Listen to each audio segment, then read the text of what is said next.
ko lang naman sabihin sa inyo, ang wallet ko ngayon ay laging zero. Nagtatanong kung saan kukuha pa, dahil si ate ay naniningil na. Alam mo bang malaki na ang lista, at pati tubo ay nadadagdag pa. Kahit ako'y nagmumukhang tanga, ayos lang basta may pangbayad pa. Kahit sabihin pa ng ibag, waldas daw ako sobra-sobra. Habang sila ay nagcha-cha-cha, ako'y nagbibilang bari sa bulsa. Pwede bang sabihing hulog muna, kahit kalahati lang sana? Ano pa ba ang pwede kong gawin na ubra? Magbenta kaya ako ng relo, o mag-live selling ng sapatos ko? Mag-extra sa gabi, tumaga o mamagla kaya diyan sa kanto.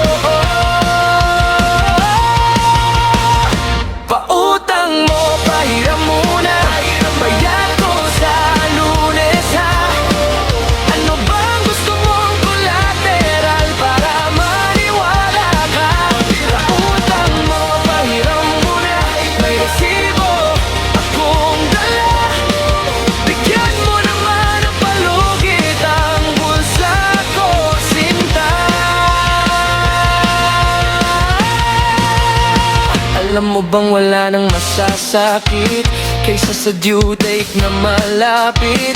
Ngunit malaki ang problema, chat mo'y puro bayad na. Lagi na lang akong nagtatago pag may kumakatok sa pinto. Kahit tawag mo'y paulit-ulit, nandito lang ako sa gilid.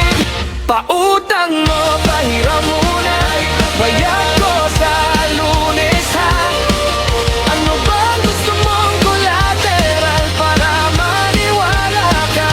Pautang mo, pahiram muna, may resibo akong dala.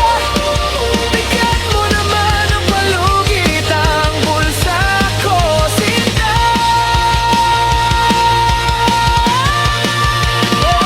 Pautang mo, pahiram muna, promise ito'y babayaran ko na. Pagsweldo ay uunahin ka, wag mo muna kong i-block, sinta.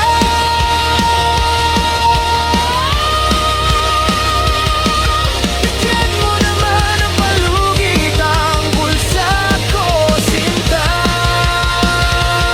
Sa susunod, di na ako uutang pa.